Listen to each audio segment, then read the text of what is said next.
the Shadow Archetype Series. After seeing how shadows are made, our journey in understanding them have moved forward by trying to see how they can cause problems for us. By seeing how they can be problematic, we can somehow avoid nurturing the shadow by becoming more and more aware of its existence. But more than that, more than merely regarding the shadow as a negative entity in our entire psyche, we can think of the shadow as one of the many ways to improve our lives. Yes, you heard it correctly. More than what meets the eye, the shadow can be a source of growth and prosperity, much like an untapped oil reservoir that a country can make use of. But before we begin this process trying to have a deeper understanding about the shadow, we must first look at the context from which it exists. And so we begin with one of Jung's famous quotations about the shadow. Unfortunately, there can be no doubt that man is, on the whole, less good than he imagines himself or wants to be. Everyone carries a shadow, and the less it is embodied in the individual's conscious life, the blacker and denser it is. If an inferiority is conscious, one always has the chance to correct it. Furthermore, it is constantly in contact with other interests, so that it is continually subject to the modifications. But if it is repressed and isolated from consciousness, it never gets corrected. Carl Jung, Psychology and Religion. From here, we can see that man is an unending self-project. At some point in our lives, we have seen a building being constructed across the street. As we pass by, we see that the foundation is built and slowly the building layout is constructed. A few months or years later, we see the building that is operational, with new amenities and modernized aesthetics. Eventually, the building will be renovated or reconstructed in certain manners, given that it has become old. And so, either a new one arises or the old one gets improvements. But most of the time, we see buildings becoming so old and obsolete, just here and there, doing its same old function. While different, a simple example of buildings can tell us a lot about self-project. Like the example above, our self is a continually unending project. We have ideas of ourselves which can be influenced by the reality before us. Nonetheless, our idea of the self and how it actualizes in reality is definitely not limited by the circumstances we are in. This is due to our freedom in reason, which allows us to judge and apply things. Looking beyond, what we should be paying attention is that in building this self, we sometimes become like those newer buildings with new architectural taste or remain unfinished, rotten, or stagnant. Just like ourselves, who we are highly depends on who we become. And who we become is nothing more than a result of a series of choices that we make. What Jung is pointing out here is that in perceiving who we become, we are usually less good than who we want to be. But why are we less good? If we look back at the previous articles, we will see that people who fail to recognize their shadows are unaware of how they constantly influence their decision-making process. As one begins his take on a racially sensitive issue, one perceives himself as a good person with good intentions. And so, he or she may become self-righteous in the process. What that person fails to realize is that in making a choice, he is actually less good because he failed to perceive the shadow part, the negative aspect of making a choice. As we prefer one thing from the other, we sometimes may negatively portray the other and more positively portray ourselves. Having this realization, we arrive at the conclusion that this is a constant phenomenon, an endless battle that we wage against oneself as one continues to build and struggles to understand oneself and society. Understanding this mystic and strange nature of the shadow is no easy feat. It is difficult for us to even face our shadows, yet alone embrace them. The reason behind such is that the very existence of the shadow is a way for us to escape a part of who we really want to become. By conforming to the rules and notions within society, we suppress these shadows, leaving them to become blacker and denser, as Jung puts it. For instance, some people experience supernatural things and events, feeling the presence of beings that are beyond us. And yet, they fail to even express these things simply because society will judge them. But oftentimes, in life, we see that the most successful and happiest of individuals are those that live life by their own means. They are people who simply do not conform to the empty, American dream, for they pursue what truly makes them happy, creating their own artistic styles, creating new ways of composing and translating music, living by their own means and rules in life. While society may judge them as different, they are rightly so, for they stand out, and allow themselves to be distinguished from the rest. How did this happen? Why do I find myself in the midst of it all, wandering aimlessly when my aim was supposedly set by society already? This is because one failed to face the shadow. The only true way to move further in life, to self-actualize, is by facing one's shadow, trapped within us, like a child waiting to be recognized by her parents. Like this child, it is imperative for us to tap on these faculties of the mind that we constantly repress. Yum, in the above passage, specifically points out that we have to correct these isolated and repressed parts of ourselves. The shadow, when it is realized, is the source of renewal. The new and productive impulse cannot come from established values of the ego. When there is an impasse, and sterile time in our lives, we must look to the dark, hitherto unacceptable side which has been at our conscious disposal. Connie Zweig, Meeting the Shadow. This actually makes a lot of sense. In our life as individuals, we face walls that we can never seem to break. Like a problem of some sort, we are hindered of moving forward. Perhaps this is because we are not thinking hard enough or not looking at the right direction. In order to break the wall, we have to smash it or pass above it. Either way, we have to exceed the wall.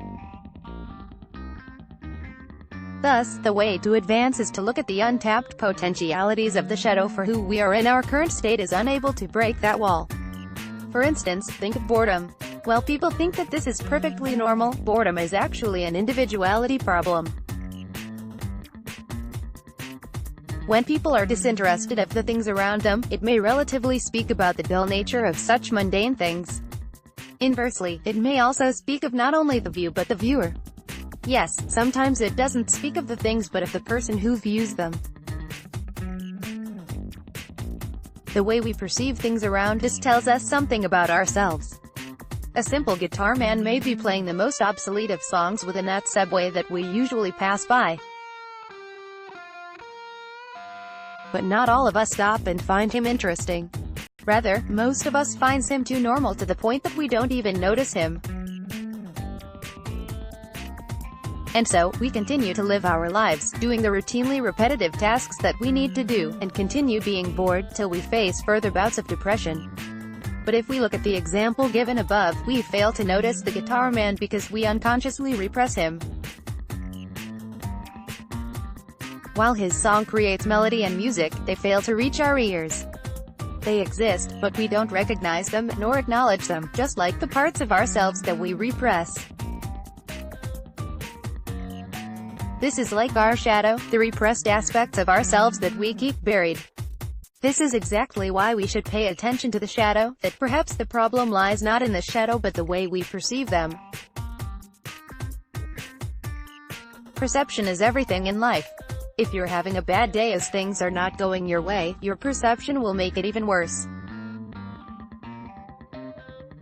Just as happiness is a perspective, the way we perceive things greatly defines and shapes their meaning to us. In this case, we look at the shadow. Even the socio-cultural perception about shadows can be a bit biased towards the dark side. But is it really a dark side, as we popularly understand the term?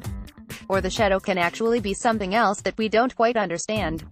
Thus, the way to go is to bring the shadow into consciousness, by becoming more and more aware of the things that we resent and suppress. But more than that, these things do have a negative vibe to them. In an encounter with the shadow, we must face and embrace them by changing our perspective about them. A person you hate, for instance, is not someone you'd want to face and embrace. Perhaps this person has caused pain in your life that you resent and suppress them so much. But by changing your viewpoint, you can actually conquer yourself and be able to deal with them. One way to do it is by looking at their contexts, where they are coming from, why are they like this and like that. The same principle applies to our shadow. We cannot tap into its resource if we keep seeing it negatively. Rather, the best way to proceed is to perceive our shadows from a neutral standpoint in order to give them a fair ground. By being less biased, we can make our shadows useful instead, as we can treat them as a resource. Consider, for instance, the problem of gambling. While one person may see and recognize his tendencies for gambling and its negative effects in his or her life, he will continue to resent gamblers and avoid gambling himself. Make no mistake about it, you will find this person either being so judgmental about gamblers or secretly being a gambler himself. As we know by now, this gambling problem is a shadow that the person in this example continually tries to suppress or resent. But why should he deal with it? Think for a second and evaluate. Is there any positive way to incorporate this negative tendency in one's existence? As an example, gambling is usually perceived negatively because of the assumption that when people begin doing it, they lose control along the way, and risks more than what they actually can afford. We all heard the story, a friend's father lost his wealth to gambling and inevitably ran into deep debt. But is this always the case? How can we make use of this shadow? Real gamblers, the one who actually do it for a living, will tell you otherwise. Instead of being a purely luck-based game, gambling can be viewed from a skill perspective. While luck plays a part in gambling, ultimately, it is the gambler who makes the decision in whether or not he or she will proceed with the bet. And so, when the dice are thrown, the cards are drawn, they live with the results. Sometimes they win, and sometimes they lose, or at least, that's how we view them. But are they really like that? Instead of viewing them simply as such, we should at least consider the logical aspect of gambling. In most gambling games such as poker, baccarat, blackjack, roulette, etc., they involve a mathematics of probability. A normal person would perceive it as a game of luck because that person focuses on the result of the game. A real professional gambler focuses on the other part, the process. The gambler, having expert recognition of the process and forces in play, knows that when something lands, it is due to reasonable probability. That is why there is such a thing called odds. While the everyday person attributes his success and failure to luck, the professional gambler attributes it to odds. While still not guaranteed, the professional gambler is more likely to gain in the long run, given that every time he bets, he takes into account the odds of him winning and losing. What does this tell us? Simple, that even a seemingly negative trait can have a positive counterpart. While the gambler is negatively perceived as too much of a risk-taker, the occasional gambler, especially the ones who manifest their shadows negatively in this way, is way more of a risk-taker than that of the real gambler.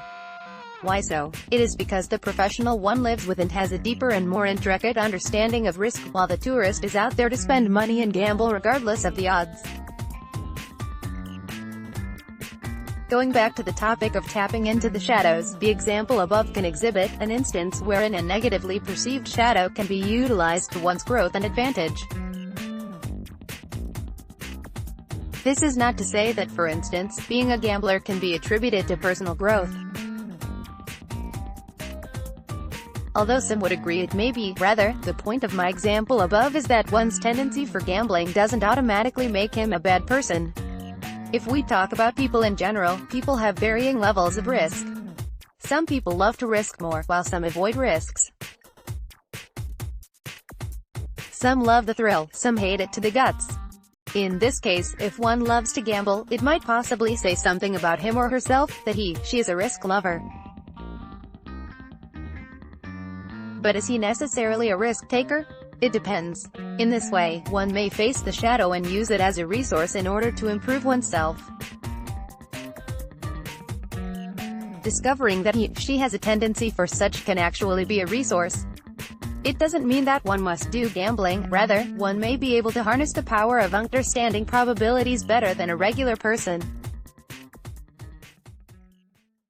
In fact, this may help a person to make better choices in life. For each choice we make face a certain risk factor. Even the very act of crossing the street or taking the plane versus the train.